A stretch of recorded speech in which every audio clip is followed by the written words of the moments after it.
მოგესალმებით, მეგობრებო. ცოტა ასტროლოგიური ეზოთერული ვიდეო მინდა უკვე კარმული ასტროლოგიიდან ჩაგიწეროთ და ერთი ძალიან მნიშვნელოვანი რა ვქნა, დავჯდები, დამესევიან ესენი. დღეს ძალიან საინტერესო რაღაც მინდა მოგიყვეთ. ვისაც გაინტერესებთ უფრო კარმული ასტროლოგია, ვისაც გაინტერესებთ ეზოთერული ასტროლოგია, ჩვენ ხშირად ვსაუბრობთ ხოლმე ფსიქოლოგიაზე და ძალიან მნიშვნელოვანი არის ამ დროს ცოტა უფრო სიღრმეში რომ ჩავიდეთ და ეზოთერული კარმული ასტროლოგიის ნაწილები. წინაზეც მქონდა კარმული ასტროლოგიიდან ტრენინგი ჯგუფური და ვატარებ ხოლმე გარკვეულწილად რაღაც მსგავს ტრენინგებს, უფრო გაცნობიერება რომ მოხდეს რუკის. ძალიან მნიშვნელოვანი არის ერთი ის მომენტი, რომ როდესაც შეიძლება ჩვენ ასტროლოგიურად ჩვენი ცხოვრება რუკა კარგად ვისწავლოთ და ხედავდეთ რა ასპექტები გვაქვს, რა მოდელები გვაქვს, ძალიან მნიშვნელოვანი არის ამის შინაგანი გაცნობიერება, ხომ, ფსიქოლოგიური. სად არის ეს ასპექტები ჩემში, სად ცხოვრობ? ძალიან ხშირად ადრეც მაქვს ვიდეოებში ნათქვამი, ეს კონტაქტი არ ხდება, იცით? გარეთ იყურება ადამიანი, გარეთ ცხოვრობს ასტროლოგიას და შიგნით ვერ ახდენს კონტაქტს აი ამ ემოციებთან, ამ შეხედულებებთან, ამ რწმენა წარმოდგენებთან, რასაც ასტროლოგია აჩვენებს. და ხშირად ახლა ჩემთან კონსულტაციაზე ვინც მოდის ხოლმე, აი ბევრ მხარეს გავდივართ ასტროლოგიურს, იქნება ეს ჩვეულებრივი ასტროლოგია, როცა აი სადა აქვს ფორმულები ადამიანს, სად შეუძლია რეალიზება მოახდინოს თავის, შემდგომ არის აუცილებლად ფსიქოლოგიური მხარე და სანახი. რას ცხოვრობს შიგნით ადამიანი, რითიც იზიდავს შემდგომ ამ გარე ფაქტორებს, ხომ? და არის კიდე უფრო ღრმა შრე, როდესაც საუბრობთ ენერგეტიკაზე. რა ხდება უკვე ენერგეტიკულ დონეზე ადამიანში, როდესაც რუკას ვუყურებთ მაგალითად, ხო? და რა თქმა უნდა, რაც უფრო ღრმა შრეში ჩავდივართ, მით უფრო იქ კარმულ სტრუქტურებზე გავდივართ, მით უფრო ენერგეტიკულ სტრუქტურებზე გავდივართ და აქ უკვე ეზოთერიკა არის, მეგობრებო, აქ უკვე დაფარული შეუსწავლელი ენერგიები არის, რომელიც ჩვენ ბოლომდე არ ვიცით რა ხდება. მაგრამ მოდით ესე რომ ვთქვათ, ცალფეხით უკვე იქითა სამყაროში ვიყურებით ხოლმე ამ სიღრმეზე რომ ჩავდივართ. რეგრესიულ ჰიპნოზზე, როგორც წესი, ამ შრეში ვართ, თუ ღრმად ვართ ჰიპნოზურ მდგომარეობაში, რა თქმა უნდა, აი როცა უკვე იქით ვიყურებით. სიკვდილის შემდგომ არის ჩვენი მიწიერი გაგებით, სიამდვილეში ეს ცოტა სხვანაირად აღიქმება. ეს არის უკვე, როდესაც ადამიანი სხეულებრივ ფიზიკურ მატრიცას ტოვებს და გადადის ენერგეტიკულ ასრებობაში. ეზოთერიკაში ძალიან ბევრი წერია ამ, ფაქტობრივად ეზოთერიკა ამას შეისწავლის. ასტროფსიქოლოგიაში უფრო ვიტყოდი ყველაზე ღრმა არაცნობიერი, თუმცა აი ფსიქოლოგიური კუთხით კიდე უფრო ღრმად რო წავიდეთ, მართლა კარმულში გადავდივართ, ხო? ეს არა მარტო წინა ცხოვრებებია, ეს არის უკვე სულის ენერგეტიკული მდგომარეობა, მეგობრებო, და აი კარმული ასტროლოგია შეისწავლის როგორც წესი უფრო ამ შრეს, აი ამ ენერგეტიკულ შრეს და აქ უკვე ძალიან მნიშვნელოვანი არის, აი როცა ვლაპარაკობ ხოლმე ეზოთერიკაში, მეცხრე სახლია ჩასართავი, მშვილდოსანია ჩასართავი, ძალიან ზევიდან უნდა ავიდეთ და შევხედოთ ზევიდან უკვე სურათს. და ზევიდან რა ხდება ახლა რო აგიხსნათ, აქ უკვე გავდივართ ფილოსოფიაში, გავდივართ უკვე აი შტაინერს უყვარდა რა, შტაინერი ამბობდა ხოლმე, გოეთეზეც ამბობდა მაგალითად, რომ ეს იყო იუპიტერიანული სამყაროდან წამოსული, სადაც არის უკვე მოაზროვნე სამყარო ამ იუპიტერის ზონაში და თვითონ იუპიტერიც ანუ მეცხრე სახლი ანუ მშვილდოსანი ასტროლოგიურ ენაზე ეს არის აზროვნების სამყარო, ეს არის იდეების, დიდი იდეების და აზრების სამყარო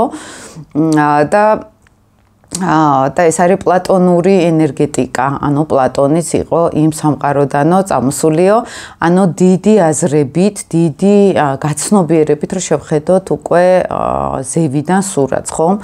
და იცით რა არის, მე ახლა ამას ძალიან ბევრი წლის განმავლობაში, ფაქტობრივად 11 წლის ვიყავი რომ დავიწყე ამ ასეთი წიგნების კითხვა და თეორიაში ძალიან ბევრი მქონდა წაკითხული, ოღონდ პრაქტიკაში ეს შევხედოდი გარკვეულწილად ბოლო 10 წელი განსაკუთრებით უკვე ვმუშაობ პრაქტიკულად, რომ ეს თეორია დავამტკიცო.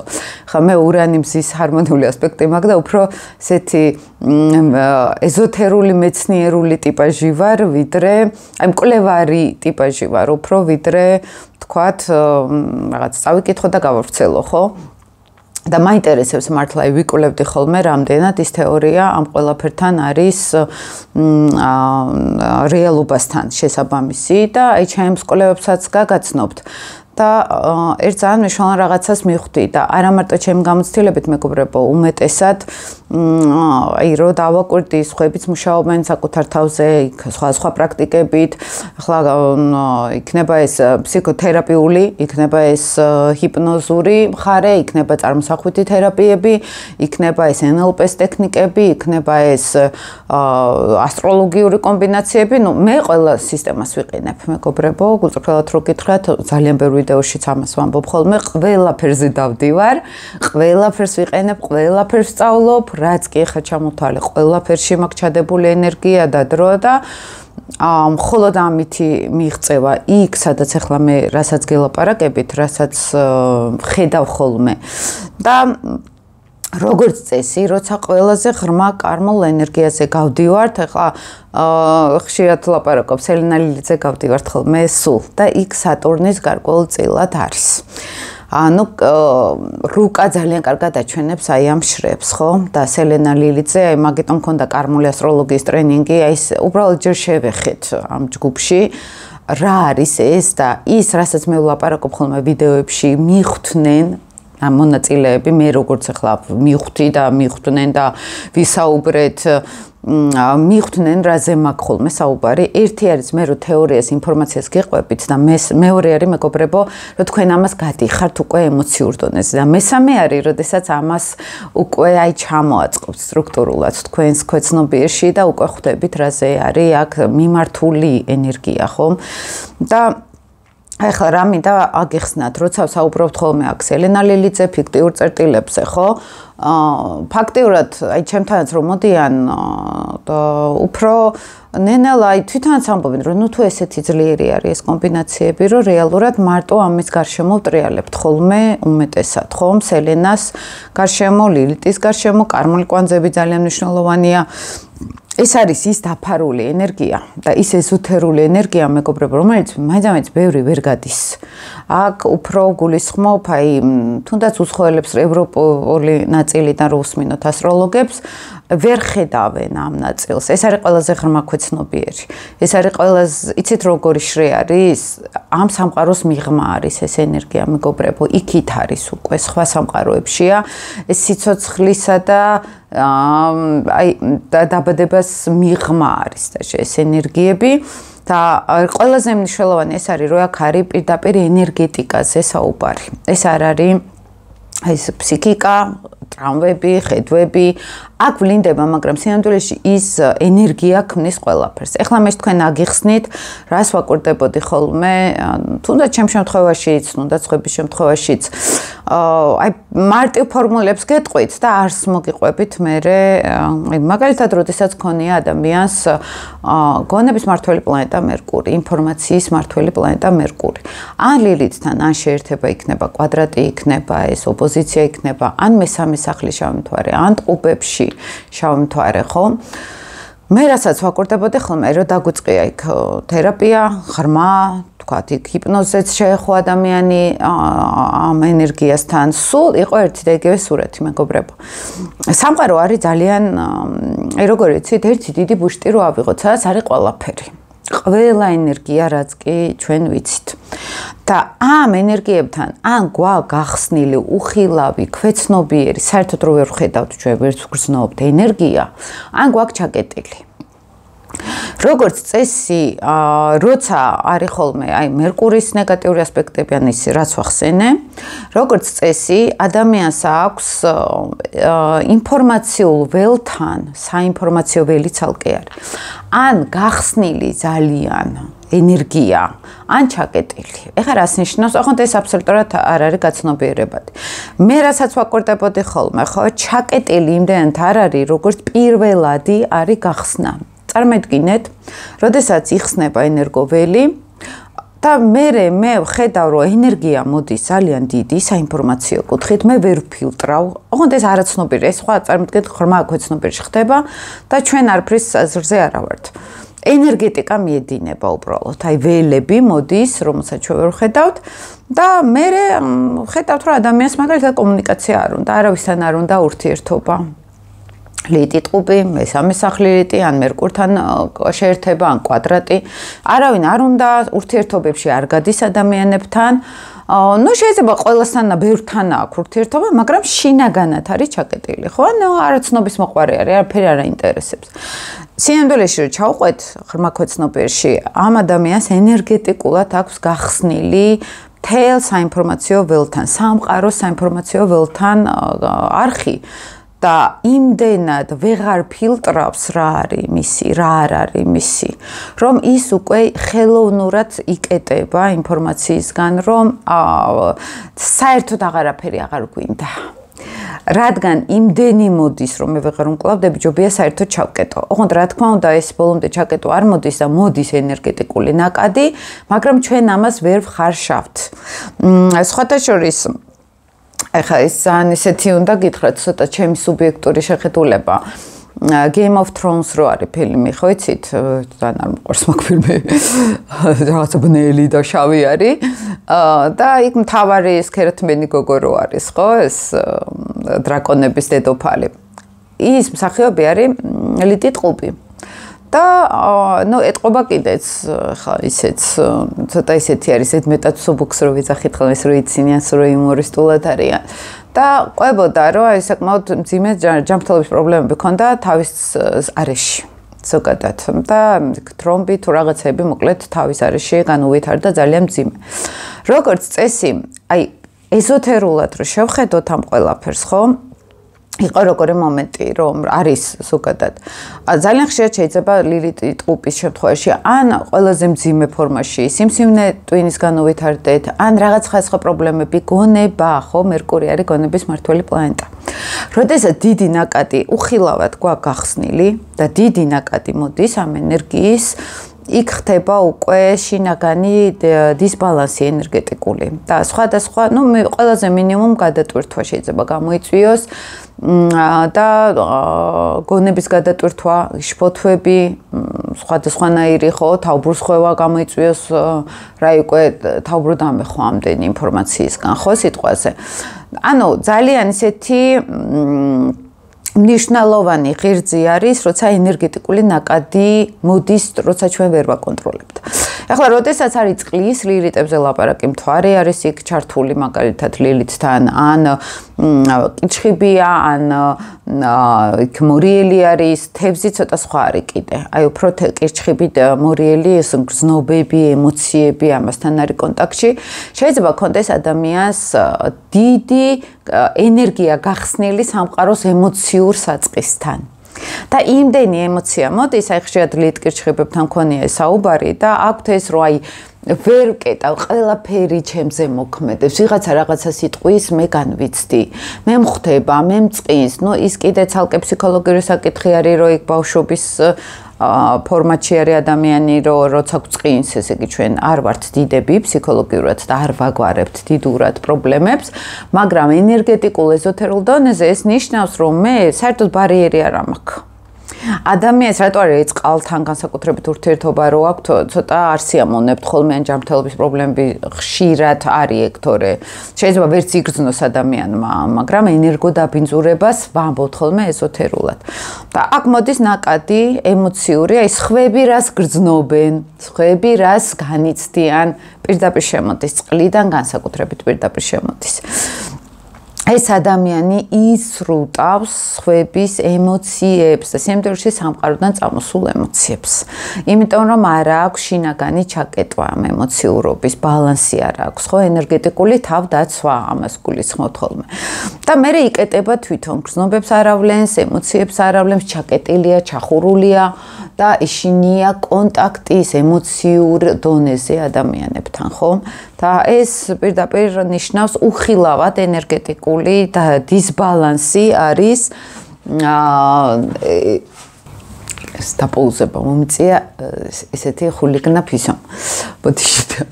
ხო და ენერგეტიკულ დონეზე ეს არის გახსნილი ზედმეტად ენერგია, რომელსაც ჩვენ მე ვერ ვკეტავთ.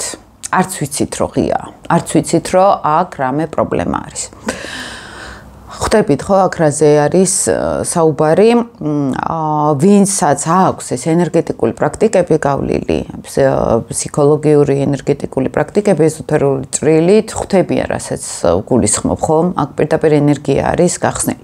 ეხლა ეს საიდან მოდის კიდე სხვა კომბინაციებსაც ვახსენებ, მაგრამ წარმოიდგინეთ ეხლა წინაპრებში, როდესაც იყო ძალიან ბევრი წყენა, ძალიან ბევრი შინაგანი ფსიქოლოგიურ დონეზე დაგროვილი ბოღმა, წყენა, ბრაზი მაგალითად, ხო, ვიღაცებზე არ აქვს მნიშვნელობა, იქ სახლი გვეუბნება. ის მერე ჩვენზე გადმოდის, ოღონდ კარმული ასტროლოგია ამბობს აქ, რომ ჩვენ მსგავსი გავუშვით სამყაროში წინა ცხოვრებებში. ანუ ფაქტობრივად ჩვენ როდესაც ენერგიას ესე ვარღვევთ ენერგობალანს, ხო? ანუ ჩვენი სივრცე არა გვაქვს, გახსნილი გვაქვს აქ, დარღვეული არის, არხია გახსნილი და ჩვენ ყველაფერი შემოდის აქედან და ვერ ვკეტავთ. საერთოდ კარმული ასტროლოგია ამბობს ამას, რომ როცა არასწორად ვიქცევით, იქ ხდება ენერგეტიკული რღვევა. აი ესე ინდური ფილოსოფიით ეს ჩაკრების დონეზე არის გახსნილი ენერგია. ცოტა ისეთ კარმულ დონეზე ეს არის ჩვენი ფიქრებისგან, ჩვენი ნამოქმედარისგან, ჩვენი არასწორი დამოკიდებულებებისგან იხსნება ეს ენერგია და იქიდან ხდება გადინება ჩვენი ენერგიის. ანუ რეალურად ჩვენ შავმთვარის ზონაში ძალიან დიდ ენერგიას ვკარგავთ, იმიტომ რომ აბსოლუტურად არასწორად ვიყენებთ ამ ენერგიას როგორც წესი. და მნიშვნელოვანი არის აი ჯერ პირველი ფსიქოლოგიური გაცნობიერება და რატომ გეუბნებით იცით რომ შრეები არის ამაზე სამუშაოთაც. ჯერ უნდა გავასწოროთ ეს არაცნობიერში, ჩვენს ფსიქიკაში, ჩვენი ხედვები. შემდგომ უნდა შევცვალოთ უკვე მოქმედებები, ანუ ჯერ უნდა გავიგოთ ხო რომ რა არის არასწორი, რა არის სად გვაქვს პრობლემა მოკლედ კარმულ დონეზე. მერე უნდა დავიწყოთ მოქმედებები, რომ ეს პრობლემა აღმოფხრათ, ანუ სამყაროს უნდა დავანახოთ რომ ჩვენ მზად ვართ ენერგია გავცეთ ამ მიმართულებით, ჩვენ მზად ვართ დავინახოთ და მოვიდეთ სამყაროსთან ჰარმონიაში და სიმდიდრეში ჩვენ თავთან მოვიდეთ ჰარმონიაში, ჩვენ გვჭირდება პირველ რიგში, ხო? და შემდგომ უკვე მივდივართ იმ ეტაპზე, როდესაც აი ეზოთერულად ამბობთ ხოლმე, რომ აი უფლება მოგვეცა უკვე რომ დავხუროთ ეს შრეები. აი სხვათა შორის ბევრი ესეთი ვარჯიშები, იქნება ეს ტაიჩი, იქნება ეს იოგა, გარკვეულწილად ეხმარება ამ ყველაფერს, რომ აი ეს არხები დაიხუროს. არის რელიგიური პრაქტიკები, როცა მაგალითად მთავარანგელოზებს თხოვენ ხომ, რომ აი აქ დაცვა გაძლიერდეს ამ ზონაში. ეს ძალიან ბევრი სხვა პრაქტიკები არის. სხვათა შორის და მნიშვნელოვანი არის რომ არსი გავიგოთ როგორ არის მოწყობილი ხო სამყაროს ენერგიები და ეს ძალიან ბევრ წიგნებში წერია ხო გეუბნებით ოღონდ მე როცა ფსიქოლოგიურად ვიმუშავეთ გარშემო ბევრიც ხო ამ მიმართულებით ნენელა მიხვდნენ რაზე არის აქ საუბარი. აი როდესაც მაგალითად ვერძის ენერგიაზე ვსაუბრობთ ხო იქ შავმთვარე ვერძი ან პირველი სახლი ან მარსი ლილიტი არის ერთად მაგალითად აი აქ შეიძლება პირდაპირ საკუთარ თავთან იყოს დარღვეული ენერგოკავშირი. ეს თავის არის, ხო არის ზოგადად ვერძი, ოღონდ თავის არის რა იცით, როდესაც აი რაღაც უფრო ესეთ ჩვენს პირად ნაწილს, აი აქ პირადად ჩვენ ვართ ვერძის ზონაში და პირადად ჩვენ ნაწილს უერთდებით, როგორც წესი აი აქ პიროვნული, ინდივიდუალური მე არის ცოტა დარღვეული ენერგია ხოლმე. არ მიედინება სწორად საკუთარ თავთან ენერგია. პირველი სახლის შემთხვევაში ეს არის, როდესაც ადამიანი გარკვეულწილად მოდის ესე ვთქვათ, ვერძი პირველი სახლი ავიღოთ, იქ მაგალითად მარსი ავიღოთ, როცა ლილითთან არის, ხო? იქ რაღაც ასპექტში. ადამიანს აქ განცდა, რომ საკუთარ თავს დაუშავებს რაღაცას. ქვეცნობიერ დონეზე. შეიძლება ეს გაცნობიერებულიც აქვს.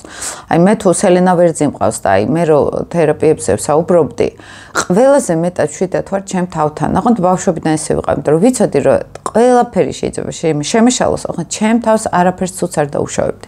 ცუც სიტუაციაში არ გავხვევდი. ცუდ რაღაცას არ გადავყრედი, იმიტომ რომ მქონდა გარკვეულწილად აი ეს head თავი. მე შემეძლო თქო და დავხმარებოდი ყოველთვის ჩემ თავს. არაფერს არ გადავყრიდი თქო. მე ჩემთვის ძალიან გასაკვირი იყო, როდესაც აი ვისაც ჩამთვარიყავს ვერტში, პირიქით აღმოჩნდა და მათთან კონდათ ის, რომ მე არავისი არ მიშინი, არაფერს, მხოლოდ საკუთარი თავის არ ვავნო საკუთარ თავს, არ მჯერა საკუთარი თავის. და აქ რა ხდება, რომ პირდაპირ პერსონალური ინდივიდუალიზმთან არის ენერგეტიკული კავშირი დარღვეული. ცეცხლის ენერგია არის, ხო, ეს ვერძული ენერგია. ცეცხლის ენერგია არის კავშირი რაღაც სითბოსთან, რაღაც რწმენასთან, საკუთარი, აი პირდაპირ რო გითხრათ, აი მე არის мотиваცია, ენერგია, ფიზიკური, ინდივიდუალიზმი, გარისკვა, ძალა. პირველი მოდის უშიშრობიდან. და უშიშრობა რა არის? მოქმედება. აი ამ მოქმედების ენერგიასთან არის ეს რა რწმენა პირველ რიგში, ხო, სიყვარული და რწმენა. აი ამ ენერგიასთან არის ხოლმე ხშირად ენერგეტიკული კავშირი დარღვეული. აი არ არის საკუთარ თავთან თითქოს კონტაქტი და სინამდვილეში არის რა იცით, რომ ისევ ის ვარიანტი პირველი, რომ კეტავს ადამიანი საკუთარ თავთან კონტაქტს სინამდვილეში და სინამდვილეში ეს მესთან, ხო? და ყველაზე მთავარი მინდა გითხრათ აქ, რომ მე ინდივიდუალიზმი, ახლა თქვენ რო წაიკითხოთ, ვერძის ენერგია პირდაპირ უკავშირდება ღმერთის რწმენას, სამყაროს დაბადებას, სიცოცხლეს, აი თვითონ ღვთიურ ენერგიას. და საბოლოო ჯამში შეიძლება აქ ვთქვათ, რომ აი შიში აქ ადამიანს ეხა ვერ ვიტყვი ესე ღმერთის მეთქი, ხო? მაგრამ თითქოს საკუთარ თავსაც არაჯაჭ, აი შიში არის გარკვეულწილად, რომ აი მე ცუდი ვარ და ამიტომ მე ღმერთი არ მიმიღებს. მე არ ვამბობ 100%-ით ესე იყოს, მაგრამ მე რაზეც მუშაობდი, ენერგეტიკულად გარკვეულწილად აქ არის ხოლმე ცოტა დისბალანსი. რომ მე არ ვარ ღირსი იმ რაღაც მნიშვნელოვან სხივს, იმ ნათელს ვეკუთვნოდე. ანუ გარკვეულწილად საკუთარი თავის უარყოფა არის, ხო? ლიტ-ლომების თემაშიც იგივე შეიძლება მოხდეს. და მსგავსი არის აქაც უსიყვარულობა, ოღონდ ვერძი არის რწმენა პირდაპირ, რომელიც მე საკუთარი თავის რწმენასთან გადის, იმიტომ რომ ის ელენა ვერძებს არ აქვთ ეს განცდა, რომ მე ვარ ძალიან მაგარი, მე ვარ უნიკალური. აქ უფრო არის, რომ მე სამყაროს ნაწილი ვარ, ღმერთთან მაქვს პირდაპირი კავშირი. ის მაძლევს მე ენერგიას. და ლილით ვერძს გონია, რომ ის სამყარო არ მიიღებს მას, ხო, ქვეცნობიერ დონეზე, ოღონდ აი ის უხილავი ენერგია და საკუთარ თავთან კეტავს ენერგო კავშირს. და აქ ამიტომ არის მე რომ აი ვერძი, ლომი, მაგალითად რო თუ საკუთარ თავში და აი რაღაც გამოუვა, აი მე შეიძლება არაადეკვატურ ეგოში გადავიდეს. აი მე ვარ რაც ვარ, მაგალითად. ან ძალიან დიდი მოთხოვნილება ეგოს გამოხატვის. რატომ? იმიტომ რომ შინაგანად განდგომილი არის ადამიანი საკუთარ მესთან, საკუთარ პიროვნებასთან, ხო? ეს ზოგადად რო აგიხსნათ, აი ეს ენერგეტიკული დარღვევა, მოდით ესე ვთქვათ, არის, როდესაც მე ზედმეტად ჩემ თავზე, აი ჩართული ვარ, თითქოს ოღონდ სამყაროსგან გამოყოფილი მაქვს თავი. და მე აქ მე მაგალითად მათ ადგილას ვიმუშავებდი წარმოსახვით, როცა მე აი ამ სამყაროში შემყავს ჩემ თავი. სამყარო აქ მეგობრები, მასეები, ჯგუფები არ გულისხმობა, მერწყულური თემა. ეს უფრო პერსონო რო იტყვიან, აი მე როდესაც ღმერთის გვერდზე ვაყენებ თავს, გვერდზე მყავს სამყაროს თავარ ღერძზე მყავს მიბმული, მშვილდოსანზეც ასეთი შეიძლება ითქვას, სამყაროს ოღონდ აი ღერძზე არის აქ მშვილდოსანი საუბარი, როცა ღერძი აქვს ცოტა ენერგეტიკულად მორღვეული, რატომ? იმიტომ რომ თითქოს ძალიან დიდ სივრცეში გაიტყორცნიან თავის ენერგიას და მე აი ამ ცენტრზე, აი ერთ როგორც გითხრათ, აი კარმოკვანძებზე რო ამბობ ხოლმე, რომ დაღმავალი მშვილდოსანი 1-ზე რო იყო ძალიან ორიენტირებული და მე ბევრ დეტალს ვეღარ ხედავდა, ხო? ლიტის შემთხვევაში შეგვიძლია ის რომ იმდენად მიედმოედება მისი ენერგეტიკა რაღაც დიდზე, რაღაც გლობალურ, ყველაფერი უნდა გადაყლაპოს, ყველაფერი უნდა ჩაიტიოს თითქოს და მე იკეტება, აღარ მინდა განვითარება, აღარ მინდა გაფართოება. აი ადრეც თქვი ერთ-ერთ ვიდეოში ჩვენთან აღარ გავაგრძელებ პრინციპში ახლა ერთი მსახიობი ლიტი მშვილდოსანი როცა ჩაიკეტა საერთოდ სახლში და აღარ გამოვიდა გარეთ საერთოდ თავის კარიერა განვითარება შეწყვიტა მქონდა წინა ვიდეოში საუბარი აქ შეგვიძლია ენერგეტიკულად ეს ვთქვათ რომ ადამიანი აბსოლუტურად უკვე არღვევს ენერგეტიკულ ბალანსს აი ესეთ რწმენა არის ესეც ფილოსოფია არის გარკვეულწილად და აქ უკვე კონცენტრირებას ვეღარ ვახდენ, იმიტომ რომ ჩემი ენერგია მიედმოედება როგორც ტყუპის. ოღონდ ტყუპს აქვს ინფორმაციასთან კავშირი, მშვილდოსანს აქვს უფრო ენერგეტიკული არხი დარღვეული, მოდით, აი იმ ის რო გითხარით, პლატონის თემატიკა, იუპიტერიანული ენერგია, როდესაც არის სიბრძნე სულიერი, როცა ზევიდან უნდა შევხედოთ ცხოვრებას აქ არის ხოლმე ზოგჯერ რომ უჭირთ უკვე გაიგონ ან შეხედონ თვალებში რა უნდა საით უნდა მიმართოს ენერგია ხო იმიტომ რომ იკარგება აი გლობალურ თემებში რა მაგალითად ნაპოლეონ ბონაპარტე რომელიც ლიტი მშვილდოსანი იყო მიედმოედა და სამყაროს დაპყრობა უნდა და საბოლოო ჯამში ნუ ბევრი პრობლემა შეექმნა. ლიტი ტყუპი იგივე, ჰიტლერი, რომელსაც მსოფლიო დაპყრობა უნდა და ეს ხო მსგავსი ენერგია არის გარკვეულწილად. ოღონდ ინფორმაციის ძალაუფლების ის ქონდა, რომ აი მე დეზინფორმაციით თუ იდეოლოგიით მოვახდინო ზემოქმედება სხვებზე, ეს ფაქტიურად ოპოზიციური ენერგია არის აქ მშვილდოსნური, ხო? და იგივე ფიასკო განიცადა. იმიტომ რომ როდესაც ჩვენ არასწორად მივდივართ ამ ენერგიებთან, ხო, ვარღვევთ კავშირს. როდესაც მე რწყულის ენერგიაზე ვსაუბრობთ, აქ აქვს ადამიანს თითქოს კოსმოსთან რაღაც ჯგუფები, მასები, მომავალი, ამასთან აქ ენერგეტიკული დარღვევა. შეიძლება აგრესიული დამოკიდებულება მომავლის მიმართ და ძალიან ხშირად აქვთ ხოლმე შფოთვები ლილით მერწყულებს. შინაგანი აი შფოთვა რაღაცაზე შფოთავს სულ რაღაც ის უნდა ყველაფერს აწყდებიან თითქოს რაღაც თანამედროვეები არიან თითქოს სოციალურები არიან და თითქოს ის უნდა ურანული ენერგია არის ხო რო ირღვევა და აქ შეიძლება იყოს მისი ენერგია მიმართული მეგობრებო აი კოსმოსში მიდის და იკარგება რატომ? აი აქ მომავლიდან არის დარღვევა ენერგიის. ეს ადამიანი ან ძალიან ბევრს ფიქრობდა მომავალზე, ან ძალიან ბევრს ცდილობდა ჯგუფებს მიეჯაჭვა, ან მომავალს მიეჯაჭვა, იდეალებს მიეჯაჭვა, ხო? და იდეალები ყოველთვის მოდის მომავლიდან. იდეალები ყოველთვის რაღაც მომავლის უკეთეს ცხოვრებაზე არის ორიენტირებული და ენერგეტიკული ბალანსი ირღვევა აქ და ადამიანი მომავლისგან აგრესიას იღებს. ენერგეტიკულად მოდით ესე ვთქვათ, რაზეც მე ძალიან ვარ მიჯაჭვული იქიდან აგრესიას ვიღებ. რატომ? აი ეს მასებთან, ჯგუფებთან ენერგეტიკული იმდენად დიდი კავშირი, ამიტომ წინა ცხოვრებებში ხა კარმულ ასტროლოგიაში რო გადავიდეთ, ადამიანს უნდა ჯგუფებთან ყოფილიყო, აი ძალიან სულ ჯგუფებთან ყოფილიყო, რიგითი ყოფილიყო. ეს არის ძლიერი მიჯაჭვულობა და შემდეგ ცხოვრებაში მოდის უკვე რომ აი იმალება სოციუმისგან ადამიანი, არის ის ურთიერთობა ხალხთან მაგალითად. სიამდვილეში იქიდან თითქოს ყველაფერი მოდის ენერგეტიკულად და აი იმალებიან. ამ დროს ხალხი კერერისეში მათი ენერგეტიკული სიხშირე, რომელიც არის გახსნილი ძალიან ჯგუფებიდან, სოციუმიდან, წარმოიდგინეთ, მერწყული არის კაცობრიობა. და აი მთელი კაცობრიობის მიმართ რომ აქ აგრესია შინაგანი, ხო? ან დაბალი სოციალური წრის მიმართ განსაკუთრებით მერწყულის ზონა არის მქონდეს აგრესია. რა თქმა უნდა, იქიდან მე ადამიანი არის რომ ახლა ზოგი შეიძლება თქვას რომ აი ვერ ვიტან ადამიანებს, ხო?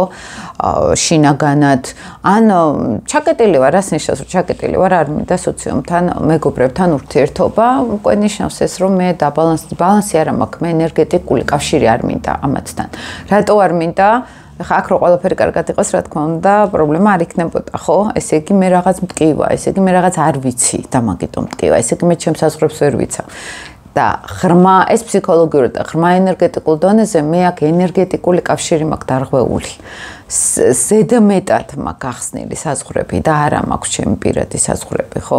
და ხო გეუბნებით ეს გაცნობიერება ხდება ამისი, მე ენერგეტიკული მუშაობა ამ თემასთან და შემდგომ ნენელა უკვე აი ამ ენერგეტიკული ბალანსის აღდგენა, შითა აღდგენა. გაცნობიერების გარეშე აი რო დადიან ხოლმე ჩაკრების გაუმჯობესება ენერგიების დაბალანსება, აი ღრმა კარმული გაგებით ეს არის ძალიან ზედაპირული. აი ძალიან, იმიტომ რომ ეხა ნემსით რო ვეცადოთ მიწის გახრეტა ან ხის დასარგავად ამოთხაროთ მიწა ნემსით. აი რაღაც ასეთი რაღაც შეგვიძლია წარმოვიდგინოთ. სინამდვილეში აქ არის ჯერ სტრუქტურული გაცნობიერება. ანუ სამყარო როგორ მუშაობს, იცით რომ ჩვენ და ვიმსახურებდეთ ამ ენერგეტიკულ ცვლილებას. აი ამ ენერგეტიკულ ბალანსის დამყარებას ჩვენში უნდა ვიმსახურებდეთ. ის ხო თავისით არ გაჩნდა. ეს ხო არის ჩვენ წინაპრების, ჩვენი ნამოქმედარი, ხო ჩვენი არასწორი სიტყვებით, არასწორი აზრებით. სულაც არ ნიშნავს, რომ აქ ადამიანმა რაღაცა დააშავა კარმულად. შეიძლება უბრალოდ ენერგეტიკულად მიეჯაჭვა ამ ყველაფერს, ხო ძალიან აითქვიფა ამ ენერგიებში. ადრეც ბევრი ვიდეო მაქვს ამაზე. და როცა ჰარმონიულ ასპექტს საუბრობთ მფარველ ანგელოზზე, ხო? აქ პირიქით, აი ზუსტად ეს ენერგობალანსი არის სრულად დაცული. და ეს ისე შვიდად ხდება, რომ საერთოდ არანაირი ძალისხმევა არ ჭირდება ადამიანს, ხო? ეხლა როცა სელენა კირჩხიბს ლაპარაკობთ, იქ ენერგეტიკული წვდომა, ემოციური წვდომა არის ეროვნებასთან, სოციუმთან, მაგალითად, წარსულთან თუნდაც, ხო, კირჩხიბი ხო წარსულის ენერგია არის, ოჯახურ ატმოსფეროსთან, აი სახლის ენერგიასთან, ქალურ ენერგიასთან. აქ არის როგორც დაცვაც შინაგანი, რომ მე ვიღაცებმა რაღაცეები რომ მითხრან, ჩემს შეიძლება არ იმოქმედოს. ხა თუ ხა სხვა კომბინაციებია, მეოთხე სახლი დაზიანებული მთვარესთან ლილიტი, ეგ კიდე სხვა რაღაცა შემოდის, ხო? ეგ ძალიან მნიშვნელოვანი არის, ეს გავითვალისწინოთ. ისე ზოგადად გიყვებით, ხო? და აქ ადამიანს უკვე ძალა აქვს ფსიქოლოგიურად იმუშაოს საკუთარ თავზე, წყალთან იმუშაოს მაგალითად, ხო, წყლის სტრუქტურასთან. და რასაც ვერ ვიტყვი კირჩხიბის შემთხვევაში აქ ემოციურად აქვს კუჭანწლავის პრობლემები ზოგჯერ ან ოჯახს ვერ ქმნიან, ვერ იჭერენ ოჯახს, ხო? და ეს პირდაპირ ენერგეტიკულ დარღვევას მიანიშნებს ფუძესთან, წარსულთან, აი კონტაქტი არ არის, მორღვეულია ენერგო ბალანსი მიწის ენერგიასთან. მიწა კიდე გამახსენდა ახლა კუროს თემა და ნუ ქალწული ცოტა წვრილმანებთან არის, მაგრამ კუროს ენერგია ირღვევა რასთან? ეს არის, როცა დედამიწის ენერგიასთან აქვს ნეგატიური კავშირი, იკეტებიან მიწისგან. აი მაგალითად რესურსებთან იკეტება ადამიანი, ხო? ხა კლასიკური ფორმულა ეს არის ადამიანი, რომელსაც სიმშვიდე უნდა ძალიან, ზოგი გაშტერებულია. იმაზე ლაპარაკობდნენ მარკო რუფალო რო არის თუ იცით მსახიობი, შემთხვარე კუროში ყველგან გაშტერებული არის ხოლმე. შვიდი, წყნარი, გაწონასწორებული. დედამიწის ენერგეტიკა ზოგადად არის ძალიან ნაყოფიერი. ძალიან აი ენერგეტიკულადაც და მასში დევს სიყვარულის ენერგია. ეს არის ჰარმონია, სიმშვიდე, სიყვარული და დრო. ნახეთ, ძალიან მნიშვნელოვანი არის, რომ აი ყველაფერი არის აი ესე კი არ ხდება.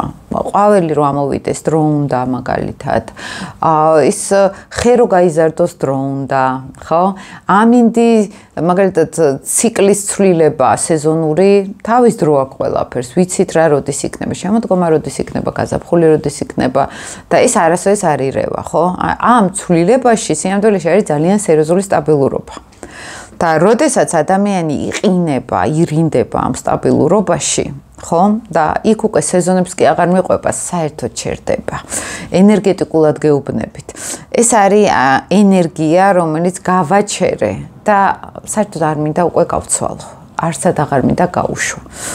ეს ენერგია. შესაბამისად, დედამიწისგან არ აქვს სწორი კონტაქტი დედამიწის ენერგიასთან. სხვათა შორის ერთი მინდა გითხრათ, რომ შეიძლება მორიელური ენერგეტიკა, ვისაც აქვს გავსი პრობლემა კონდეთ მათაც, როცა სიმშვიდე სულში არ აქვთ და ოღონდ ცოტა სხვანაირად, მაგრამ კონტაქტი მაინც არ აქვთ დედამიწასთან. აი ამ სტაბილური ცვლილების ენერგიასთან არ აქვთ კონტაქტი, განსაკუთრებით ეს კუროებსაც ეხებათ და ვერ ხედავენ ხოლმე თითქოს შესაბამისად მე ჰარმონია სამყაროსი და აქ უფრო დედამიწის ეგრეგორთან არის რღვევა. აი ამ სტაბილურ მოძრაობასთან არის რღვევა. რატო არის, როცა მოქმედება არის საჭირო, ისინი ჩერდებიან, როცა მოძრაობა არის საჭირო, ვერ ხვდებიან, ხო? როდის უნდა იმოქმედოთ. არ მიყვებიან თითქოს დედამიწის ციკლს, დედამიწის ენერგიას, ბუნებას, ხომ? და ქალური ენერგიის დაბლოკვას შემდგომ აქედან გამომდინარეობს. ამ დროს ძალიან უყვართ სილამაზე, ესთეტიზმი, მაგრამ აქ მიდის, რომ მე ზედმეტად ვარ გახსნილი თითქოს მიწასთან, მაგალითად მატერიალისტი იყო ძალიან ადამიანი, ფული უყვარდა, უყურებდა სულ ისე გეუბნებით კარმულად, ხო? მიეჯაჭვა უძრაობას, რასაც მოყვა მერე მატერიალური სიდუხჭირე სიტყვაზე ან სხვადასხვა საკითხები და მერე ვკეტავ საერთოდ ენერგიას, აღარ მინდა გავცე, იმიტომ რომ არ ვიცი სწორად როგორ უნდა გავცე. ანუ ჩემი დაკვირვებით ეს საწყისები უფრო ესე მუშაობს ხოლმე, ხომ? და მაგალითად თევზების ენერგეტიკა ხა ცალკე რო გამოვყავი. თევზები რა არის? ეს არის კოლექტიურ ენერგიასთან სრული კონტაქტი, როცა person ენერგია, მე არ არის, ხო? მას უნდა ძალიან აი ითქვიფებოდეს რაღაც ენერგიებში, სადღა ვიღაცასთან იყოს გათქვეფილი, იქითა სამყაროსთან. და პირდაპირ შეგვიძლია ვთქვათ, თევზები მაინც იქითა სამყარო არის, მეგობრებო, სულიერი სამყარო, მისტიციზმი, ეს ეზოთერული სფერო, ძალიან ხშირად ლილიტი თევზები განსაკუთრებით არიან სულ ამ ჭხიბავები, ამ კითხავები, მე ნეგატიურ გამოვლენას გიყვებით, ახლა არიან ვითომ მედიუმები და აქვთ კი კავშირი, თითქოს არის ეს მორღვეული, მაგრამ ცით რა მომენტი არის აქ ზუსტად, რომ თევზი რა არის, ეს არის ემოციური სფერო. და ხანდახან გარინდებულები არიან, ხო ამ სამყაროსგან, სხვაგან არიან თითქოს, აი თვალებზეც ეტყობათ ხოლმე, იმდენად დიდი სურვილი აქვთ აი ამ სხვა ირეალური სამყაროსი, რომ სინამდვილეში აქ ხდება ენერგეტიკული რღვევა გარკვეულწილად, ძალიან ბევრისგან გამიგე ან სულებს ხედავენ, ან ასტრალში გადიან, ძალიან კარგად გამოსდით ეს სხვათა შორის, შეგვიძლია ეს გამოვიყენოთ, ლილიტის ენერგია გამოსაყენებელი არის, ოღონდ მნიშვნელოვანი არის სწორად დავიჭიროთ ეს, ხომ? როდესაც მე აღარ ვცდილობ გავიქცე, როდესაც მე აი ქალწულის ენერგია რო ავიღოთ, ხო, აქაურობას ვხედავ და რაც მთავარია, ენერგეტიკული ბალანსი უნდა იპოვოს. აი ეს ქაოსი, რაც სამყაროდან მოდის, აი ხა უკვე ეზოთერულ ენერგიებზე რო შევეხოთ, აქ უფრო ფსიქოლოგიურ კარმულზე ვლაპარაკეთ, ხო? აი ეზოთერული ენერგეტიკით თევზი არის ძალიან სამყაროს ქაოსთან მიერთებული, მოდით ესე ვთქვათ, ილუზორულ სევდიან ქაოსთან პირდაპირ. და ძალიან მნიშვნელოვანი არის ეს სევდა იქნას დაძლეული.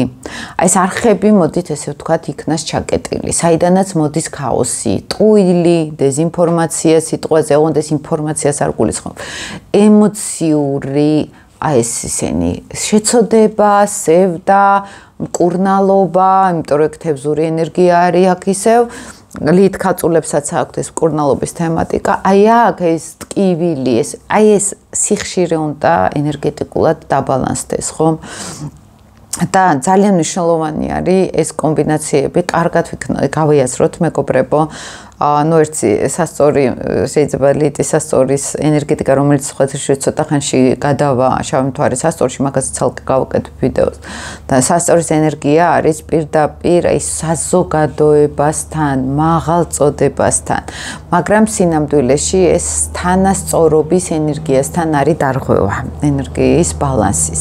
და ეს რა ხდება, იცით, როდესაც პირიქით სამყაროსთან აი ეს პარტნიორული ენერგია ჩვენ მიწიერი გაგება ხდება, სიამდვილეში ეს არის სამყაროს ჰარმონიას ისე გაეხსნა ადამიანი, რომ დაკარგა უკვე საკუთარი მე, ხო, ამ ყველაფერში და ყველგან ეძებს ჰარმონიას, ვერ პოულობს ამ ჰარმონიას, მე უჯანყდება ამ ჰარმონიას, იკეტებიან ქორწინებისგან საერთოდ, ხო?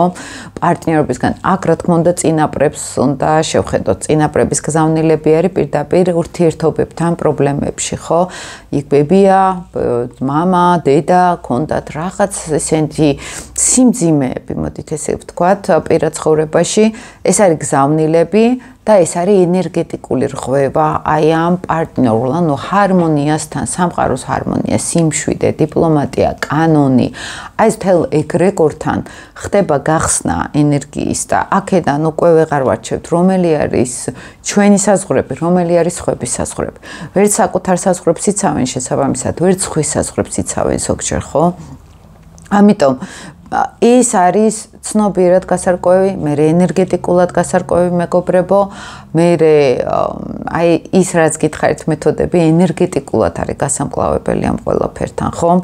როდესაც ჩვენ ჩავხურათ აი იმ კონკრეტულ ქაოსთან, აქ შეიძლება მე სახლებთან იყოს, ხომ? ეს კავშირში სახლებს მსგავსი ენერგია აქვს. ეხლა როცა მესამე სახლი ლილიტი მინახავს, იქაც იგივე პრობლემა ქონია თუ თქვამთ ჩემთვის, რომ აი ინფორმაციულ ველთან მაქვს ქაოსი და შემდგომ ყველაზე მნიშვნელოვანი ამ შავი თვალის მდებარეობაში, რომ გადავიდეთ, ჩვენ ვართ ბავშვობაში ჩარჩენილები, მეგობრებო, ყოველთვის. ეს არ არის ფსიქოლოგიური ზრდასრულობა, შავი თვალის ზონა. და არის პირიქით, აი მაგალითად მესამე სახლის შავი თვალი რო ავიღოთ, ეს არის ადამიანი, რომელიც აი სკოლაში რო იყო კონტაქტები დასაწყები, შენ რა ქვია, შენ ვიხარ ეს ვისწავლო ადამიანი აი მან არის ჩარჩენილი, სადაც ვერ მოახერხა კონტაქტების დამყარება. ეს შეიძლება მართლა რეალურად მოხდა. შეიძლება მის ემოციურ სამყაროში ხდებოდა ეს, ხო?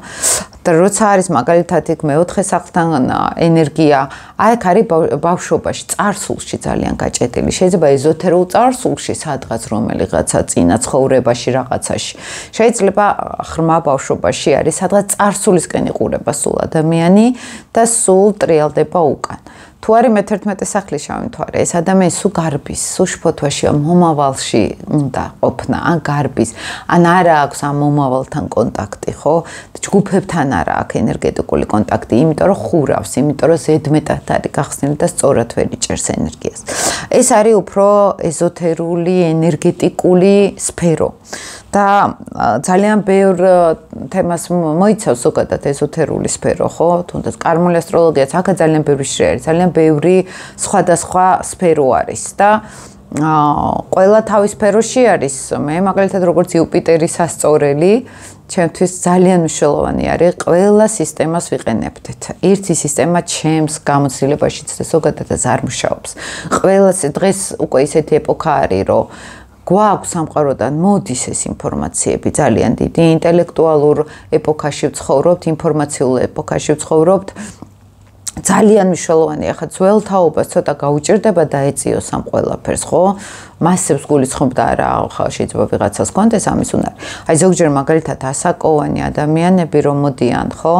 ხა მე არ გულისხმობ პირად კლიენტურას, გულისხმობ ახლობლებში. და რომ ეტყვიან ერთი რა ხდება ჩემთან რუკაში და აი გულწრფელად რო გითხრათ არაფერს არ ვეუბნები ხოლმე, იმიტომ რომ აი ზოგჯერ თუ ხედავ ამას, რომ ადამიანს პირიქით შეიძლება სიმართლე ვნებდეს, არ იყოს ამისთვის მზად, ამ სიხშირეზე ვერ გამოვიდეს. ზოგი არის პირიქით, აი ასაკშიც არის და ძალიან ისეთი მზად არის ხოლმე, რომ გაყვეს დროს, ხო, მაგრამ უმეტესად უჭირთ ხოლმე, იცით, აი გულახდელად რო გითხრათ, ახალგაზრდებშიც ყოფილა ეგრე, რომ არ არის მზად ადამიანი და არ ვეუბნები ხოლმე, ან საერთოდ არ ვიღებ, ხედავ, რომ ну ამ ასტროლოგიისთვის ჯერ არ არის მზად და შეიძლება ну აი ესეთ გასართობი ასტროლოგია, პრიმიტიული ასტროლოგია, მარტივი ასტროლოგია, რაც გინდათ ის დავარქვათ, აქ უფრო პრობლემა არ არის. ამიტომ ამ სიღრმეებში რო შევიდეთ, აქ ძალიან ბევრი შრომა არის, მეგობრებო, საჭირო. ბევრი რაღაც უნდა ვიცოდეთ, წაკითხული გქონდეს. ვიმუშაოთ ჩვენ თავზე, ეტაპები არის გასავლელი, რომელიც ყველავარენჩი უნდა გავიაროთ. ვერ გადავახტებით ამ ეტაპებს და ვინც კარგად მომყვებით, იმათთვის წერ ხოლმე ამ ვიდეოებს, ალბათ თქვენთვის კიდე უფრო ის იქნება სხვისი გამოცდილებაც საინტერესო და ფაქტიურად უკვე ძალიან გადავაცილე. დიდი ხანი გამოგვიდა, მაგრამ მე მგონია რომ საინტერესო ვიდეო ჩაგიწერეთ. ეს არის სუფთა ასტროფსიქოლოგია, ჩვეულებრივი კარმული ასტროლოგია და არის ენერგეტიკული ასტროლოგია. უხილავი ენერგოვიბრაციები. საერთოდ რო ვერ ხედავთ და ეს ენერგიები უკვე ჩვენ ვართ ენერგია, რა თქმა უნდა და ის მოქმედებს ახლა მაგალითად ჯანმრთელობის ასტროლოგიაზე რო ვილაპარაკეთ, ხო სამედიცინო ასტროლოგიაზე, იქაც ზუსტად მაგაზე ვილაპარაკე, ფსიქოლოგიური ხედვები, როგორ არღვევს ენერგოსტრუქტურებს, მაგრამ არის სამყაროსთან ჩვენი ენერგოკავშირი. აი ეს თემა კიდე უფრო სხვა არის და მე მგონია რომ ეს თქვენთვის ძალიან საინტერესო იყო. ახლა დაგემშვიდობებით და დროებით მაშინ მეგობრებო.